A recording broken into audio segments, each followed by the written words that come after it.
Clark Alumni Association.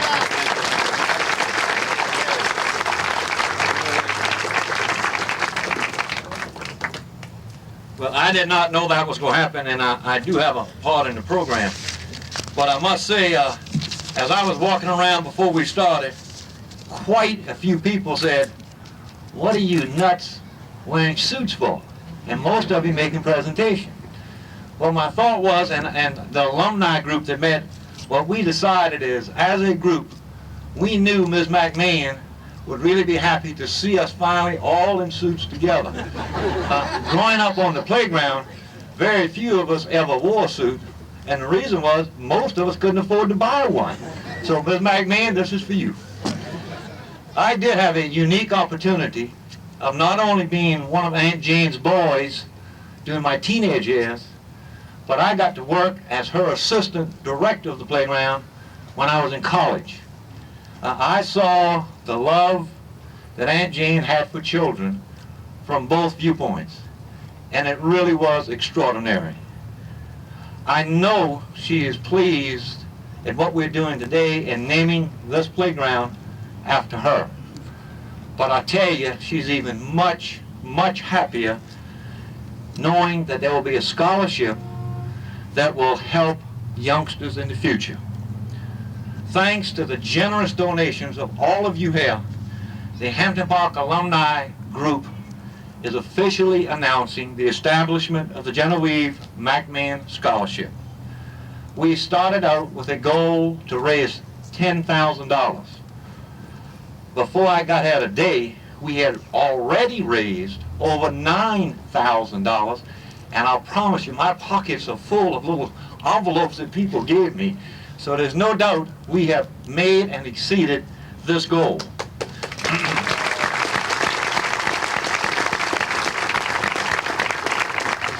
And we can officially say that as long as there is a Genevieve McMahon Playground, as long as there are established youth programs on this playground, at least one youngster who comes to this playground every summer will now get to go to an organized basketball camp free of charge in honor of Ms. McMahon.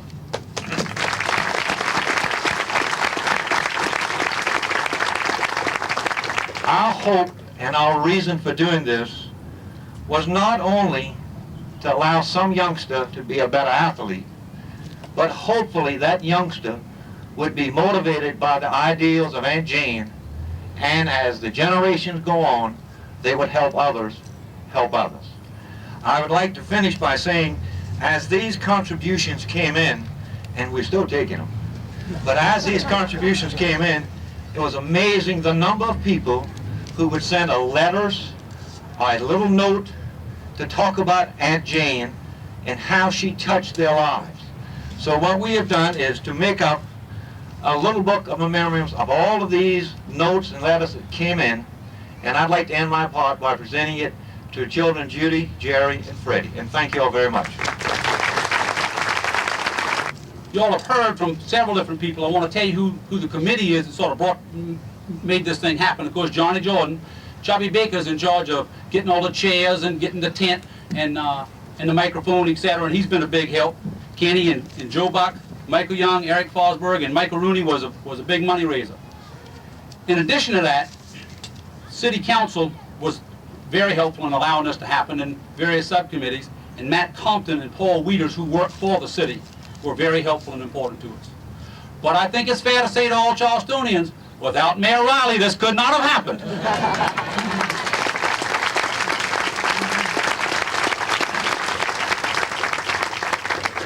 Fortunately for us, Mayor Riley knew Aunt Jan himself, so selling him on the idea of naming the park was an easy task, and it really could not have happened without him. We're going to hear a few words from the mayor, and then he's going to invite the McMahon children up to unveil the stone, and then the day's festivities are over. Thank you.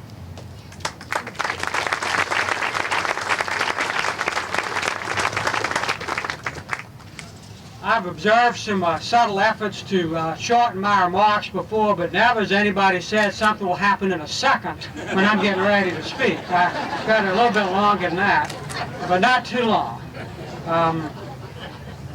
in life, every now and then something happens where you feel like maybe you've really arrived, and I want you to know that's how I feel today, because in my wildest dreams as a Moultrie playground boy did I ever think that I'd be able to preside an event at Hampton Park. This is a real sense of arrival for me.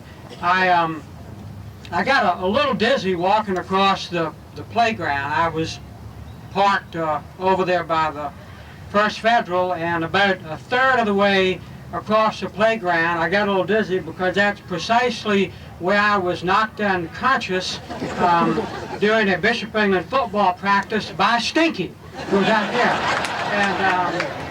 And what was bad about that was that he was a great guy, but during practice he was a great big fella. Coach, our former football coach is here, Henry Miller, and he would be kind of easy in practice, except unfortunately when his father came to watch practice. And then if you were going up against Stinky, you'd likely get knocked unconscious, and then his daddy would go back to work and everything would be okay. I'd like to recognize Councilmember Robert Mitchell, in whose district we are, and who was a great supporter of this.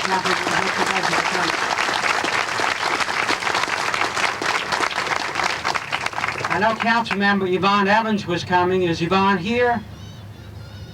Well, she's here. There she is, right back there. Let's give her a round of applause. Do we have any other members of council here? Well, they were all most supportive of this, and we're very proud of it. Gedney's father, Big Gedney Howe, used to say in trying to pick a jury, and in picking a jury, you're not interceding with them, but you try to determine what their inclinations might be relative to the particular case that would be put before them. And Gedney would always want to try to understand who the potential juror would feel they had to report to, because we all report to someone. We report to our spouses, or to our parents, or to our children, or to our bosses, or to our co-workers, or to our friends or neighbors. We all feel that responsibility of accountability to those who touch our lives. And that is important. It's a wonderful part of human nature.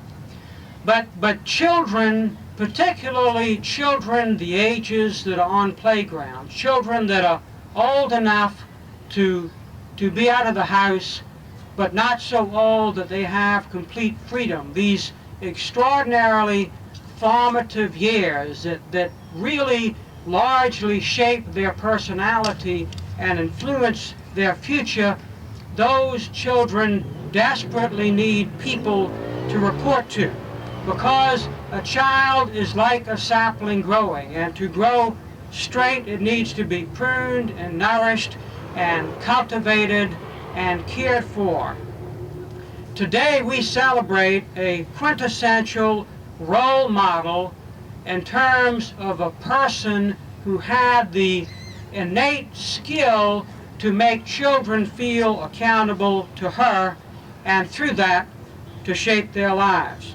Mrs. McMahon, as I called her, Aunt Jen to many of you, was known by you during a relatively brief period in your life. Quickly, I'd like to remind you of all of her life, so you will completely understand the marvelous woman who influenced your lives. She was born in 1911 around the corner on Fishman Street. She was a wonderful athlete herself, active and successful in every sport. She and her sister often met for the local tennis championships. She was married to a great athlete and a wonderful leader in our community, and as you know, has raised through 3 marvelous children. Some may argue about that with the boys, but certainly Judy is marvelous. In the early 40s, Corinne Jones, another marvelous role model, asked Mrs. McMahon if she would come help out at Hampton Park. She had 3 young children then, and she came in the early 40s and never left. She was most of the kids who came to Hampton Park's first coach, whether it was baseball, basketball, football, track, tennis, ping pong, kickball, whether it was ruck, whether